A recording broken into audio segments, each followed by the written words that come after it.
नमस्कार दोस्तों, modern coaching classes Bhopal के यूट्यूब चैनल से मैं हूं धनराज और इस वक्त आप देख रहे हैं लॉकडाउन प्रिपरेशन। जैसा कि आप तक मैंने जानकारी मुहैया करवाया था कल कि लॉकडाउन प्रिपरेशन की मेरी कल इंट्रोडक्शन की क्लास थी।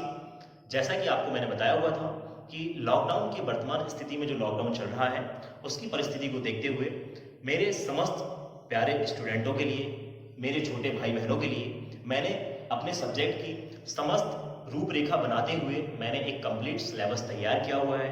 तो कोशिश कर रहा हूं कि आगामी लॉकडाउन की जो भी दिनांक खुलते तक मैं उस समस्त जो प्रिपरेशन मैंने किया हुआ है उस प्रिपरेशन को आप तक साझा करूं।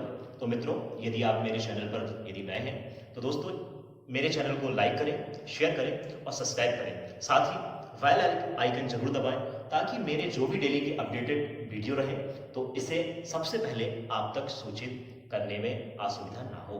तो दोस्तों लीजिए, आज की फर्स्ट क्लास है।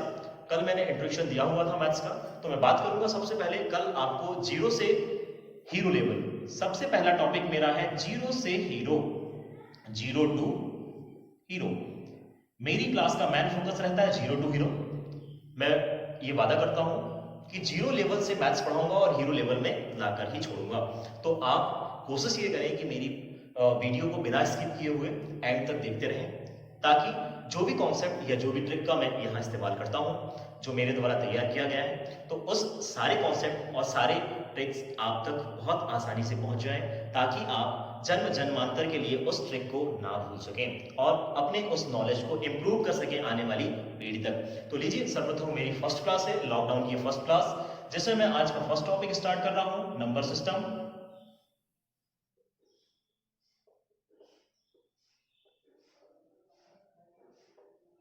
इसको हम हिंदी में बोलते हैं संख्या पद्धति। क्या बोलते हैं दोस्तों? संख्या पद्धति। आपने नाम से स्पष्ट कल अर्थ देखा हुआ था, नंबर सिस्टम। सिस्टम इसका मतलब होता है उसकी एक प्रक्रिया, उसके एक रूल, जिसे हम संख्याओं का अध्ययन करने के लिए इस्तेमाल करते हैं। तो हमने बात किया यहाँ पर नंबर सिस्टम, जिसको हमने नाम हिंदी में बोला संख्या पद्धति। तो संख्या पद्धति, संख्या क्या होती है? दो या दो से अधिक अंकों का एक ग्रुप, जिसे हम संख्या कहते हैं, जिसमें दो या दो से अधिक अंक आते हैं, उसको हम संख्या कहते हैं। तो दो या दो से अधिक संख्याओं के ग्रुप और उन समस्त संख्याओं के ग्रुपों को पढ़ने या समझने की प्रक्रिया या उनके मापन की प्रक्रिया या उनके अध्ययन की प्रक्रिया को हमने नाम दिया हुआ संख्या पद्धति। और ये हमारा आज का फर्स्ट टॉपिक था और इस फर्स्ट टॉपिक के माध्यम से मैं इसके अंतर्गत जो भी जानकारी है एक एक जानकारी आप तक पहुंचाने की कोशिश करता रहूंगा। तो लीजिए, सबसे पहले आपने देखा था संख्याएं। तो फॉर एग्जाम्पल संख्या के लिए भी मैं एग्जाम्पल यहां देता हूं। संख्या क्या होती है? मैंने बताया दो या दो से अधिक अंक। तो मान लीजिए कि मैंने लिया है 2 और 3। तो सबसे पहले आप बात करेंगे कि सर 3 और 2 से मिलकर, तो ये तो एक अंक था, ये भी एक अंक था। जब दो अंक आपस में मिल गए तो ये इसने बना लिया संख्या। तो इसको हम बोलते हैं यूनिट डिजिट। यूनिट डिजिट का मतलब होता है इकाई का अंक, और इसको बोलते हैं हम 10th डिजिट। 10th डिजिट का मतलब होता है दहाई का अंक।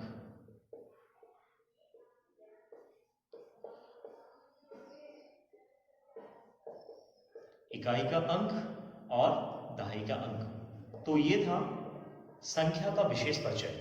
जैसा आपने देखा कि संख्या को हम इंग्लिश में कहते हैं नंबर, और संख्या दो या दो से अधिक अंकों से मिलकर बनी हुई होती है, जिसमें हमने बात किया यूनिट डिजिट और 10th डिजिट। इसका मतलब होता है दहाई अंक और इकाई अंक। तो इस प्रकार से आपने संख्या देखा। अब हम संख्या की पद्धति, पद्धति इसका मतलब होता है जब हम संख्याएं जब ज्यादा हो जाती हैं तो उनको किस किस तरीके से यहाँ डिफाइन करते हैं, उनका हम संख्या पद्धति में अध्ययन करेंगे। तो सबसे पहले मैं बात करता हूं, जब आप जन्म लेते हैं तो सबसे फर्स्ट जो संख्या का आपने अध्ययन किया होगा तो उसका नाम था नेचुरल नंबर।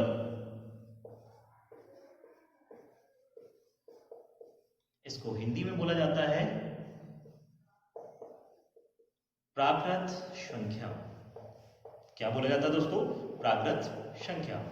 तो मैं बात करूंगा नेचुरल नंबर। इसके नाम से स्पष्ट अर्थ होता है किसी भी चीज, मैथ्स में आप जो भी टॉपिक पढ़ रहे होंगे तो आप कभी भी उसको रट के ना पढ़ें, मेरी यही गुजारिश है आपसे, क्योंकि जो नाम होते हैं मैथ्स में उससे ही उसका पूरा शाब्दिक अर्थ छिपा होता है। तो प्राकृत इसका मतलब प्रकृति, प्रकृति इसका मतलब होता है प्रकृति में वो सारी चीजें आती हैं जो आसपास के परिवेश में ढली हुई होती हैं या विलित होती हैं, तो उसको हम क्या कहते हैं, प्राकृत कहते हैं। तो अब बात करते हैं संख्या की, और नाम आया है प्राकृत। प्राकृत संख्या इसका मतलब होता है जो संख्याएं प्रकृति में पहले से विद्यमान थी। हम किस चीज को पहले से बात करेंगे, जब हमारा जन्म हुआ उसके पहले से, जैसे ही हम जन्म लेते हैं तो उसके पश्चात यदि हम गणित के क्षेत्र में यदि कदम रखते हैं तो पहला कदम जब हम रखेंगे तो घर में या आस पड़ोस में या हमारे माता पिता या हमारे भाई बहन जो हमसे बड़े होते हैं तो वो सबसे पहले बोलना सिखाते हैं कि बेटा 1 बोलो, 2 बोलो, 3 बोलो, या फिर आज के जमाने में सीबीएसई पैटर्न चल रहा है तो 1 2 3 1 2 3। तो स्टार्ट पॉइंट कहां से आया,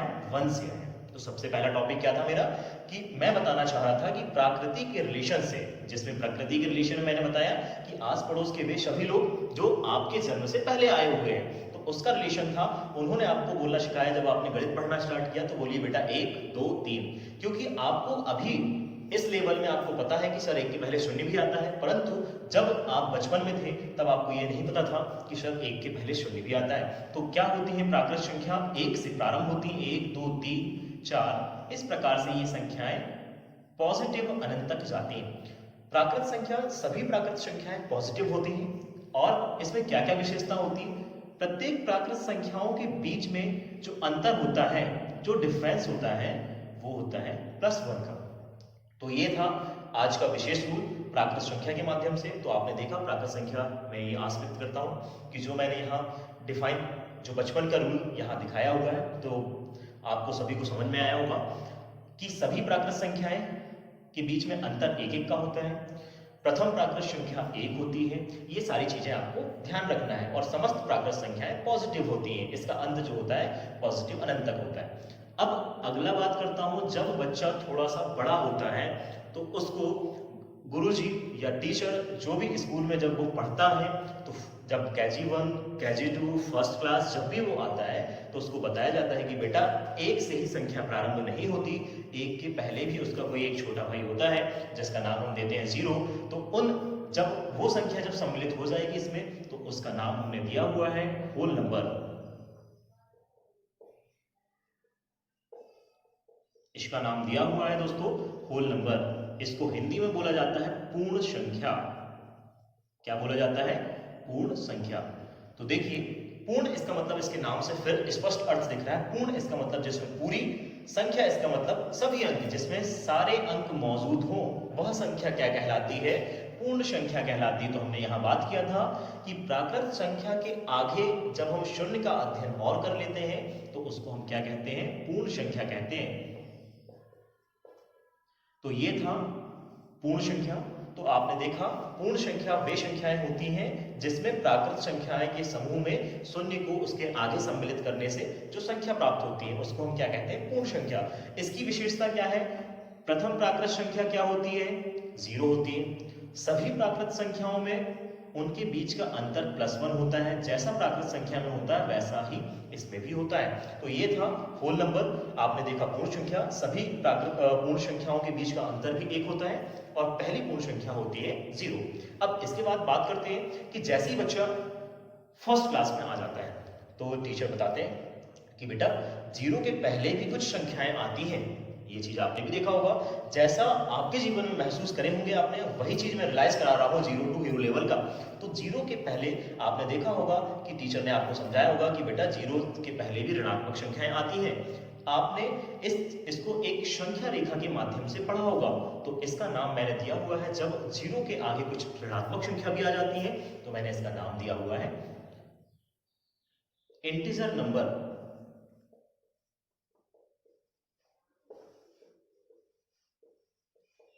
इसका नाम दिया हुआ है इंटीजर नंबर। इसको हिंदी में बोलते हैं पूर्णांक संख्या। इसको हिंदी में क्या बोलते हैं दोस्तों, पूर्णांक संख्या, इंटीजर नंबर हिंदी में इसको बोला जाता है पूर्णांक संख्या। हमने ये देखा अभी तक हम पहुंच चुके थे 0 तक। सबसे पहले हमने 1 से प्रारंभ किया। हमको कुछ दिन बाद पता चला जब हम थोड़े से बड़े हो गए कि 1 से पहले शून्य भी आता है, तो उसका नाम दे दिया हमने पूर्ण संख्या। अब बात करेंगे शून्य के पहले जब ऋणात्मक संख्या भी आएगी तो उसका हम क्या नाम देंगे, तो उसका नाम देंगे पूर्णांक। इसके नाम से मैंने बोला था कि सभी जो संख्याएं हैं और कोई भी मैथमेटिक्स यदि आता है तो उसके नाम से स्पष्ट उसका अर्थ होता है। तो जैसे बात करते हैं पूर्णांक, तो पूर्णांक इसका मतलब होता है पूरे अंक, पूर्ण धन अंक। पूर्णांक इसका मतलब जिसमें पूरे अंक सम्मिलित हो, धनात्मक भी और ऋणात्मक भी। तो ये जो ग्रुप आता है इसको हम क्या कहते हैं, पूर्णांक। तो इसकी एक बार पुनः परिभाषा बता रहा हूं, पूर्ण धन अंक जिसमें धनात्मक एवं ऋणात्मक सभी अंक आते हो वह संख्या पूर्णांक संख्या कहलाती है। जिसको आपने बचपन में ये एक संख्या रेखा के माध्यम से पढ़ा होगा। संख्या रेखा में आपने ये डिफाइन किया होगा कि यहां पर आता है 0, यहां पर आता है +1, यहां आता है +2, यहां आता है +3। इस प्रकार से ये प्लस अनंत तक चला जाता है। इसी प्रकार 0 के पहले की बात कर रहे हैं, तब पूर्णांक नाम दिया हुआ, तो -1 आता है, -2 आता है, -3 आता है, और इसी प्रकार से ये माइनस अनंत तक जाता है। तो ये था आपका इंटीजर नंबर, पूर्णांक संख्या। अब मैं बात करूंगा आगे की जो संख्याएं थी, तो मुख्य रूप से नंबर सिस्टम में मोस्ट ऑफ जो समस्त प्रतियोगी परीक्षाएं में कॉन्सेप्ट के लिए जो क्वेश्चन बनते हैं सबसे ज्यादा इन्हीं संख्याओं में बेस्ड बनते हैं। तो प्राकृत संख्या आपने देखा जो 1 से प्रारंभ होती है, जिसका एंड कोई पॉइंट नहीं होता, ये प्लस अनंत तक जाती है, सभी के बीच का अंतर 1 होता है। पहली प्राकृत संख्या 1 होती है। दूसरी विशेषता अब दूसरी संख्या आती है पूर्ण संख्या। इसमें भी हमने देखा 0 से स्टार्ट होती है, अंत में जाके खत्म उसका कहाँ होता है, अनंत में होता है। सभी पूर्ण संख्या के बीच का अंतर भी 1 होता है। बात करते हैं इसके बाद में जो नंबर आया था इंटीजर नंबर यानी पूर्णांक संख्या। पूर्णांक संख्या क्या होती थी, जिसमें पूरे अंक होते थे, धनात्मक भी और ऋणात्मक भी, तो वह संख्या क्या कहलाती थी, पूर्णांक संख्या कहलाती थी। अब मैं बात करूंगा आगे की ओर।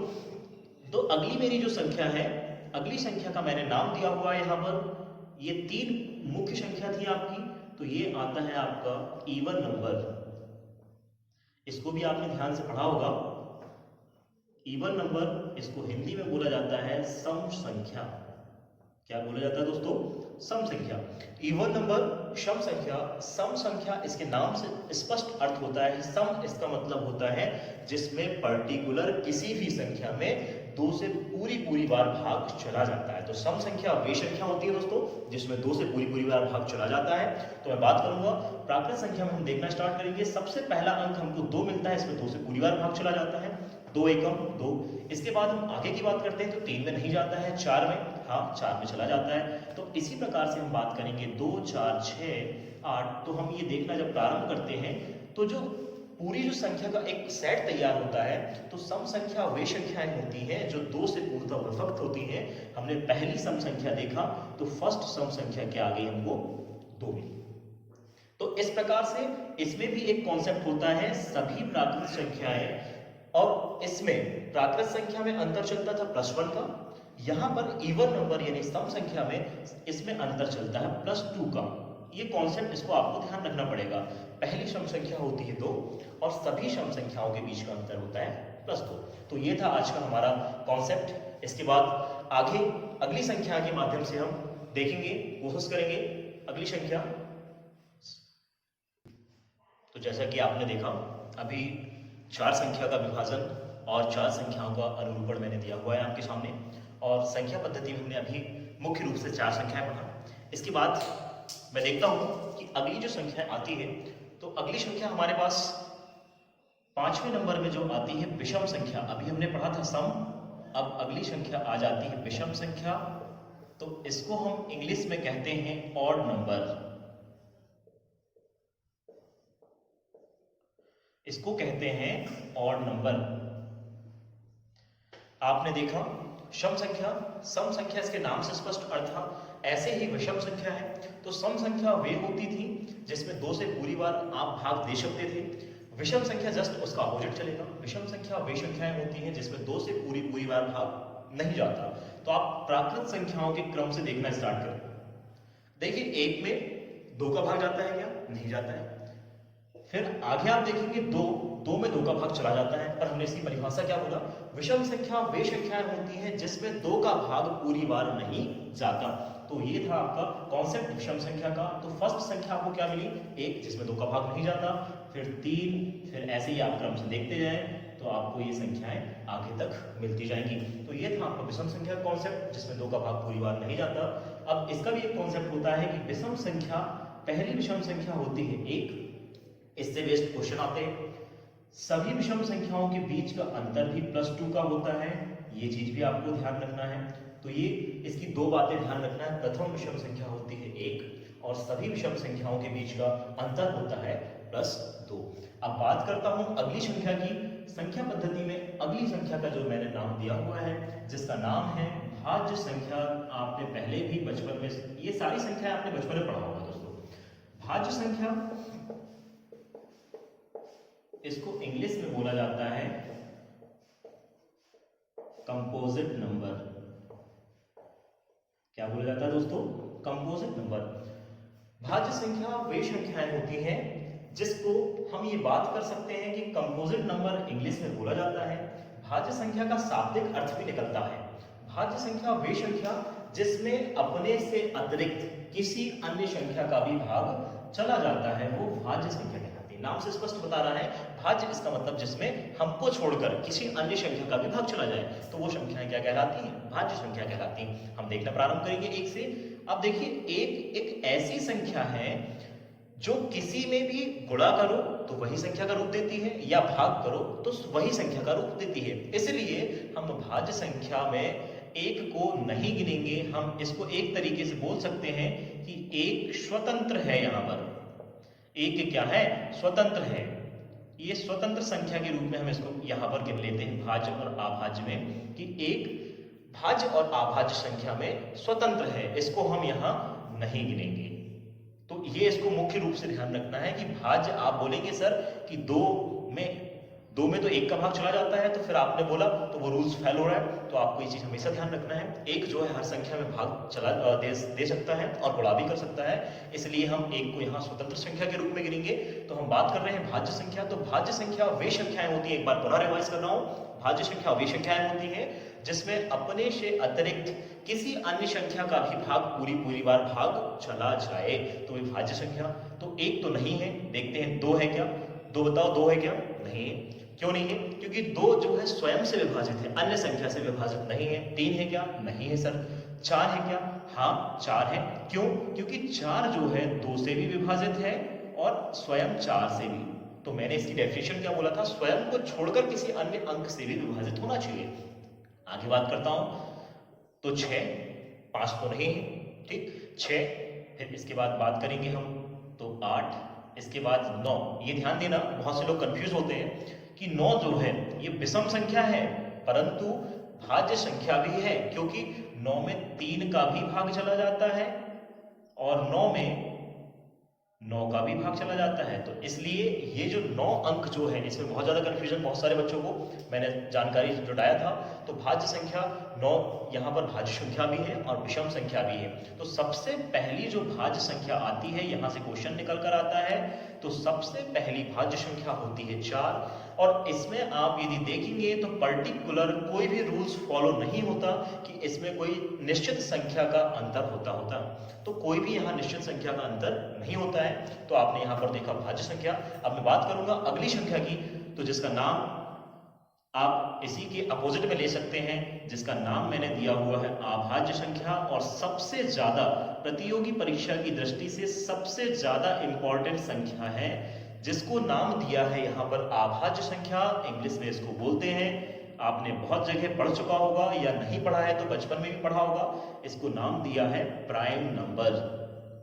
क्या नाम दिया दोस्तों, प्राइम नंबर। सबसे ज्यादा मोस्ट इंपॉर्टेंट इसको बोल दिया जाए, सबसे ज्यादा क्वेश्चन प्राइम नंबर से आपके संख्या पद्धति से आते हैं। तो अभाज्य संख्या, इससे अपोजिट आप इसकी डेफिनेशन लिख सकते हैं। अभाज्य संख्या वे संख्या जिसमें अपने से अतिरिक्त, इसमें अपने से अतिरिक्त का भाग जाता था, अब इसको हम उल्टा बोलेंगे, वे संख्या जिसमें अपने से अतिरिक्त किसी अन्य संख्या का भाग ना जाए, वे संख्या अभाज्य संख्या कहलाती है। क्या कहलाती है दोस्तों? अभाज्य संख्या कहलाती है। तो मैं गिनना चालू करूंगा। इसी प्रकार से मैंने आपको जानकारी पहले बताया था कि एक जो है स्वतंत्र संख्या है, इसको स्वतंत्र छोड़ दीजिए। इसके बाद दो देखिए, हाँ सर, दो अभाज्य संख्या। क्यों? क्योंकि दो जो है एक ऐसी संख्या है जो केवल स्वयं से विभाजित है और किसी अंक से विभाजित नहीं है, इसलिए दो जो है हमारे पास क्या है? अभाज्य संख्या। अगली अभाज्य संख्या क्या है सर? 3 है। आगे की बात करें तो 5 है, इसी प्रकार से 7 है। अब 9 को मत बोल देना, क्योंकि 9 यहाँ पर विषम संख्या में गिना जाता है और भाज्य में गिना जाता है, ना कि अभाज्य में। अभाज्य की डेफिनेशन हमने देखा है कि जिसमें किसी का भाग ना जाए, केवल स्वयं से भाग जाए। तो इस प्रकार से आगे तक ये संख्याएं आती रहेंगी। तो अब यहाँ पर क्वेश्चन सबसे पहले यही बनता है कि सबसे पहली अभाज्य संख्या क्या है? तो सबसे पहली अभाज्य संख्या है 2। फर्स्ट प्राइम नंबर क्या होता है? 2 होता है। इसके बीच में भी कोई पर्टिकुलर अंतर नहीं है। नहीं तो आप यहां से अंतर देख के आप देखेंगे कि सर यहाँ 2 का अंतर मिल रहा है, यहाँ भी 2 का, तो आप 2 का अंतर मत बता देना, क्योंकि 2 का अंतर पर्टिकुलर नहीं होता है ना। तो अब हम बात करते हैं, ये अभाज्य संख्या थी। आपने विषम संख्या देखा, भाज्य संख्या, अभाज्य संख्या, इस प्रकार से कुल 7 संख्याएं आपने संख्या पद्धति में अभी आपने अध्ययन किया हुआ है। ठीक है दोस्तों, मैं आगे बात करूंगा अगली संख्या की। तो बहुत सारी संख्याएं आपने देखा होगा, इन्हीं में से एक भाज्य संख्या और अभाज्य संख्या से मिलाकर एक संख्या बनाई है, बहुत ही चर्चित नाम। बताएंगे आप? तो देखिए मैं बताता हूं, जिसका नाम है सहअभाज्य संख्या। क्या नाम है दोस्तों? सहअभाज्य संख्या। सहअभाज्य संख्या होती क्या है? तो सहअभाज्य संख्या को हम इंग्लिश में बोलते हैं को प्राइम नंबर। को प्राइम नंबर। तो अब मैं बताना चाहूंगा कि सहअभाज्य संख्या को प्राइम नंबर होती क्या चीज है। तो सहअभाज्य संख्या की परिभाषा एक बार ध्यान से सुनेंगे, क्योंकि इससे भी बहुत सारे बेस्ट क्वेश्चन आते हैं। तो किन्हीं दो अंकों या किन्हीं दो संख्याओं में यदि महत्तम समापवर्त, उन संख्याओं का महत्तम समापवर्त यदि 1 होता है, तो उसको हम क्या कहते हैं? सहअभाज्य संख्या कहते हैं। फॉर एग्जाम्पल, मान लीजिए कि A और B, कोई दो संख्या हमको एक ग्रुप में दी गई है, तो इन दोनों संख्याओं का HCF, इन दोनों संख्याओं का HCF सदैव 1 होना चाहिए। तो हम इसको क्या कहते हैं? सहअभाज्य संख्या। इसका एग्जाम्पल, एक दो एग्जाम्पल से मैं क्लियर करा देता हूं। जैसे फर्स्ट इसका एग्जाम्पल मैं देता हूं कि जैसे मैंने बात किया हुआ है 3 और 5। आप बताइए, यदि इसका HCF यदि आप निकालेंगे, HCF इसका फुल फॉर्म बहुत से लोग बोलते हैं सर महत्तम समापवर्त। इसका महत्तम समापवर्त हिंदी नाम होता है बेटो, आप इस चीज को ध्यान दीजिए। इसका हाईएस्ट कॉमन फैक्टर, इसका फुल फॉर्म इंग्लिश में होता है हाईएस्ट कॉमन फैक्टर, इसी को हम हिंदी बोलते हैं महत्तम समापवर्त। और हम इसको अब डिफाइन कर रहे हैं कि महत्तम समापवर्त 3 और 5 का वह महत्तम मान बताइए। तो 3 और 5 में केवल और केवल एक ही ऐसा मान है जो दोनों में विभाजित, यानी दोनों को भाग आसानी से दे सकता है, एक है। ठीक, तो इसका HCF क्या होता है? 1। तो इसी प्रकार से यदि मैं दूसरा एग्जांपल देता हूं आपके सामने, यदि मैंने लिख दिया 2 और 6, अब इसका HCF बताइए। HCF इसका मतलब होता है इनके गुणनखंडों में कॉमन क्या है। तो इसका गुणनखंड तोड़ोगे आप तो 2 एकम 2, इसका गुणनखंड तोड़ोगे तो 2 तिया 6। तो देखो कॉमन क्या है? 2 है। तो इसका HCF बेटा क्या हो गया? इसका HCF 2। अब हमने बात क्या किया था? हमेशा HCF 1 आना चाहिए, वही होगा हमारा सहअभाज्य संख्या, को प्राइम नंबर। अथवा कोई भी आप यदि उठा के कोई भी अंक रख दीजिए तो आप बोलेंगे सर ये को सहअभाज्य संख्या है क्या? तो बेटा नहीं है, तो ये हमारा गलत, तो ये हमारा सही। तो कॉन्सेप्ट क्लियर होगा। मैं यही आशा व्यक्त करता हूँ, जो संख्या पद्धति के माध्यम से मैंने जो जानकारी आपको मुहैया करवाया, 8 संख्याएं, तो सारी की सारी संख्याएं 0 टू हीरो लेवल से मैंने आपको कॉन्सेप्ट एंड ट्रिक बताया हुआ है। तो दोस्तों कोशिश करें कि हमारे इस वीडियो को लास्ट तक देखें। मैं आगे की और संख्याएं बता रहा हूं, तो आप कोशिश करें कि इन सारी संख्याओं का रिवीजन और एक अच्छे नोट्स के माध्यम से आप सारी संख्या पद्धति का जो कॉन्सेप्ट है इसको एक अपनी नोट्स बनाएं। क्योंकि लॉकडाउन चल रहा है, तो लॉकडाउन के चलते मैं ये मानता हूं कि सभी लोगों के पास पर्याप्त समय भी होगा, क्योंकि बहुत से लोग ये बोलते हैं कि सर हमारे पास नोट्स बनाने का समय नहीं होता। तो इस वक्त आपके पास समय भी है, सब कुछ है, आप इस समय का दोबारा कभी ये ऐसा समय नहीं आने वाला है। तो कोशिश करें कि लॉकडाउन के चलते हमारे घर पर अच्छे से अच्छी नोट्स बनाकर हम अपनी प्रिपरेशन को जारी रखें, क्योंकि जैसे ही लॉकडाउन खुलता है हमारी सारी वैकेंसी, सारी गवर्नमेंट की जॉब बहुत ही जल्दी आने वाली है। नोटिफिकेशन जल्द से जल्द जारी होगा, क्योंकि समस्त जानकारी अभी आप देख रहे होंगे कि नोटिफिकेशन के माध्यम से जो भी जॉब आपने फॉर्म डाला होगा तो उनकी अपडेट डेली टू डेली मिलती ही जा रही है। बस जरूरत है लॉकडाउन खुलने की। जैसे ही लॉकडाउन खुलता है हमारी जो भी जॉब है कंटिन्यू हो जाएगी और वैकेंसी आने लगेगी। तो आप अपनी तैयारी जारी रखिए। आप ये ना समझें कि गवर्नमेंट ने लॉकडाउन किया हुआ है तो हम घर में बैठकर आराम करें, क्योंकि हम हैं पढ़ने वाले और हम हैं युवा। तो आज के युवा हैं तो हमें कोशिश करना है कि हमारा खून हमेशा खौलता रहे। यदि हम घर में भी बैठे हैं तो हम पूरे जोश के साथ अपनी पढ़ाई करते रहें। तो देखेंगे इसके आगे की जो संख्या है मैं बता रहा हूं, तो लीजिए। तो हम क्या देख रहे थे, संख्या पद्धति में जो संख्याओं का क्रम था, मैंने आपको लगभग मोस्ट ऑफ जो आती हैं उन संख्याओं के बारे में जानकारी दिया था। एक छोटा सा कॉन्सेप्ट, एक बेसिक नोट्स करके आप एक नोट में आप बना लीजिए। अभाज्य संख्याएं जो होती हैं, अभाज्य संख्या का विभाजन कुछ मौखिक रूप में हमें याद रहना चाहिए। अभाज्य संख्याएं जो हैं इनका हमें विभाजन कुछ याद रहना चाहिए। तो इसे मैं एक बेसिक नोट के रूप में आपको लिखवा रहा हूं। तो सबसे पहले हम ध्यान देंगे कि कहां से कहां तक 1 से लेकर 100 तक सारी संख्याएं हमें याद रहना चाहिए। तो 1 से लेकर सारी 100 तक हम कैसी संख्या याद रखेंगे? सबसे पहला 1 से लेकर 25 तक, 1 से लेकर 25 तक कुल जो अभाज्य संख्या होती है, 1 से लेकर 25 तक की जो अभाज्य संख्या है, तो यहां पर सारी संख्याएं मैं आपको बताऊंगा। तो 1 से 25 तक कुल कितनी संख्याएं होती हैं दोस्तों? कुल 9 संख्याएं होती हैं। 1 से 25 तक आप देख सकते हैं। अभाज्य संख्या मैंने बताया है कि जो स्वयं से विभाजित होती है, अन्य किसी अंक से विभाजित नहीं होती। तो 1 से लेकर 25 के बीच में कुल 9 होती है अभाज्य संख्या। ये छोटा सा कॉन्सेप्ट था। इसके बाद हम बात करेंगे अगला 25 से लेकर 50 तक। तो 25 से लेकर 50 तक के बीच में हम बात कर रहे हैं अभाज्य संख्या। 25 से लेकर 50 तक की जो अभाज्य संख्या है, कुल 6 अभाज्य संख्या है। इसको भी आप अपने प्रैक्टिस के रूप में आप अपने देखने के लिए आप देख सकते हैं। मैंने टोटल यहाँ पर अध्ययन करके मैंने बता दिया हुआ है। तो आप 25 से 50 के बीच में आप निकाल कर भी देखें कि कौन सी वो संख्याएं हैं जो 25 से 50 के बीच में आती हैं और अभाज्य संख्याएं कहलाती हैं। तो कुल 6 संख्याएं होती हैं। इसके बाद हम बात करेंगे अगली जो संख्या है 50 से लेकर 100 तक। तो 50 से लेकर 100 तक की हम बात कर रहे हैं, 50 से लेकर 100 तक की बात कर रहे हैं अभाज्य संख्या की। तो 50 से लेकर 100 तक की कुल जो अभाज्य संख्या होती है वो होती है 10। इन्हें भी आप निकाल कर जरूर देखें दोस्तों, है ना, क्योंकि ये बहुत अच्छा टॉपिक है जिससे क्वेश्चन बनते हैं। जो मैंने आपको जानकारी जो 3 रूपों में दिया हुआ है, इससे बहुत सारे क्वेश्चन पहले के एग्जामों में आ चुके हैं। तो 1 से लेकर 25 तक और 25 से लेकर 50 तक, 50 से लेकर 100 तक ये जानकारी थी। इसके बाद एक और आप 1 से लेकर 100 तक भी देख लीजिए। इसी को आप टोटल कर दीजिए, 9 और 6 हो गया 15, और 15 और 10 हो जाता है 25। तो ये हमारा मुख्य मुद्दा मिल जाता है कि 1 से लेकर 100 तक की कुल अभाज्य संख्या कितनी होती है। तो कितनी होती है, तो यही हमारा टोटल था और यही हमारा एक क्वेश्चन ही बन गया।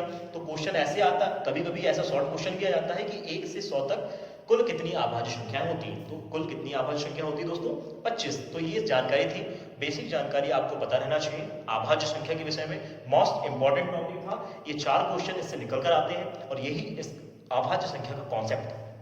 ठीक है दोस्तों, अब मैं बात करूंगा अगली संख्या की, जिसमें अगली संख्या का जो रूप हमको मिल रहा था, जो संख्या हम पढ़ रहे थे, उस संख्या में अगला रूप जो हम बात करेंगे परिमेय संख्या की। किसकी बात करेंगे? परिमेय संख्या की। परिमेय संख्या को बोला जाता है रैशनल नंबर।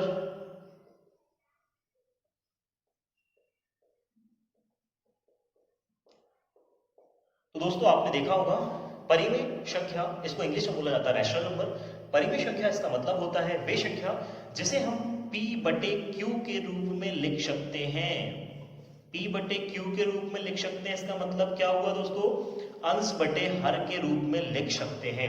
तो वे संख्या जिसे हम अंश बटे हर यानी p बटे q के रूप में लिख सकते हैं जिसमें q is not equal to 0 यानी q का मान कभी 0 के बराबर नहीं होना चाहिए दोस्तों, तब हम इस संख्या का जो ग्रुप होता है उसको हम क्या कहते हैं, परिमेय संख्या कहते हैं। हम फॉर एग्जांपल के लिए देख सकते हैं, परिमेय संख्या होती है 2 हो गया, 5 हो गया, 7 हो गया, 10 बटे 9 हो गया। इस प्रकार से बहुत सारी संख्याएं हैं। यदि आप देखेंगे सर इसमें हर तो नहीं है, पर आप ये पढ़ा होगा कि इसके बटे में कुछ नहीं होता, इसका मतलब एक भी मौजूद होता है। तो ये था आपका बेसिक कॉन्सेप्ट परिमेय संख्या का। तो परिमेय संख्या रैशनल नंबर ये क्या होती है, जिसे हम अंश बटे हर के रूप में आसानी से लिख सकते हैं और जिसमें हर का मान 0 के बराबर नहीं होता। अब इसमें टॉपिक आया है कि सर हर का मान 0 के बराबर नहीं होना चाहिए, तो मैं ये टॉपिक भी बता दूं कि यदि हर का मान यदि 0 आ जाता है तो इसका मान इंफिनिटी या अपरिभाषित होता है। इसलिए इसमें कॉन्सेप्ट बताया हुआ है कि q is not equal to 0। Most important topic, q is not equal to 0 ये आता है तभी हम इसको परिमेय संख्या कहते हैं और p बटे q के रूप में भी मान हम लिख सकते हैं इसको। तो ये चीजें हमारे पास यहाँ ध्यान रखना है। q is not equal to 0, हर का मान 0 के बराबर नहीं होना चाहिए। क्यों नहीं होना चाहिए, क्योंकि यदि हर का मान 0 हो जाता तो इसकी गणना करना हमारे लिए अपरिभाषित है, हम इसकी गणना नहीं कर सकते हैं दोस्तों। इसलिए हमने देखा परिमेय संख्या में एक यदि नीचे यदि 0 आ जाता है तो इसकी गणना करना नगण्य है। तो इसलिए हमने इसकी डेफिनेशन पढ़ लिया था, तो p बटे q के रूप में हम इसको व्यक्त कर सके तो वह मान क्या कहला जाता है, परिमेय संख्या का मान कहला जाता है। फॉर एग्जाम्पल मैंने आपके सामने बता दिया हुआ है। ऐसे बहुत सारी संख्या आगे और आएंगी। इसी का अगला रूप हम पढ़ेंगे परिमेय संख्या के बाद में अपरिमेय संख्या। अपरिमेय संख्या तो हम क्या देख रहे थे, परिमेय संख्या आपने देखा। इसके पश्चात मैं बताऊंगा अगली जो संख्या आती है इसका नाम है अपरिमेय संख्या। क्या नाम है दोस्तों, अपरिमेय संख्या। अपरिमेय संख्या को यहां पर अभी आपने देखा था, परिमेय संख्या को इंग्लिश में रैशनल नंबर बोला जाता है। इसी प्रकार अपरिमेय संख्या को इरैशनल नंबर बोला जाता है।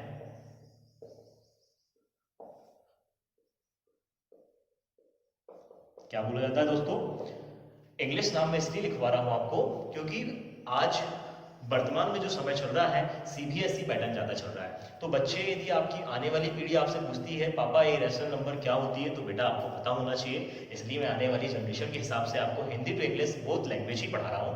तो अपरिमेय संख्या क्या होती है, रैशनल इरैशनल नंबर हम क्या कहते हैं इसको, अपरिमेय संख्या। इसकी परिभाषा क्या है, परिमेय जो होता था उसी का उल्टा होता होगा सर, तो इसलिए हमने अपरिमेय बोला।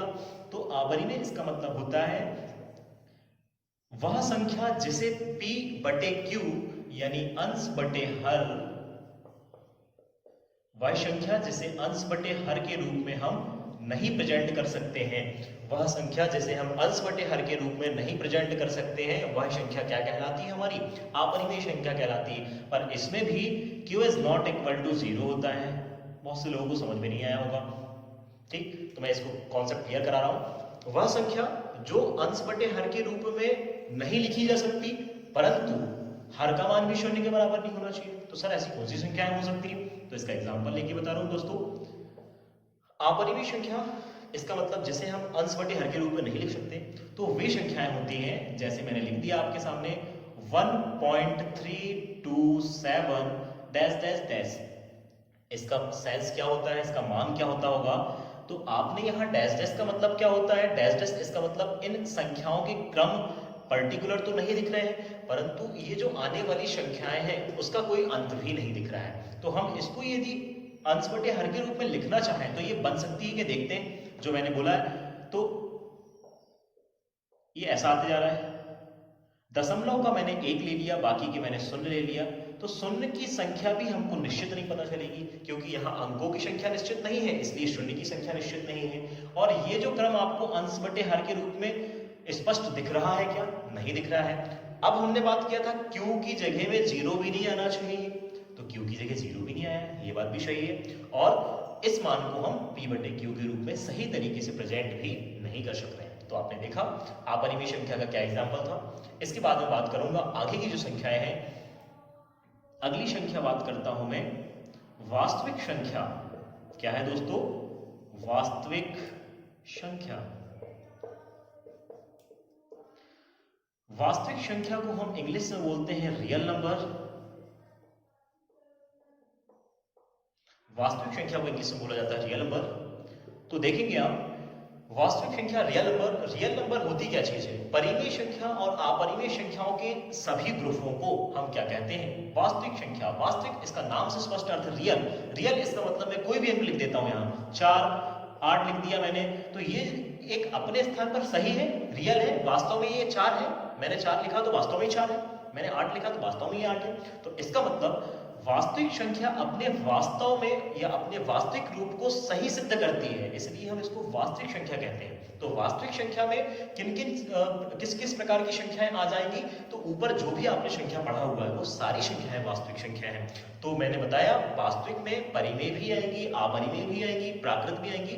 तो हम ये बोल सकते हैं कि सर हमने जो भी संख्याएं हम आज दिन तक जो संख्याएं हम पढ़ रहे हैं, जो निश्चित रूप से इनका कोई पर्टिकुलर निश्चित अंत स्थान होता है, वो संख्याएं वास्तविक संख्या होती हैं। तो ये था आपका वास्तविक संख्या। इस प्रकार से वास्तविक संख्या सभी प्रकार की संख्याएं हैं जिनको हम वास्तविक संख्या कह सकते हैं। ठीक, अब बात करते हैं अगली जो संख्या आती है उस संख्या की।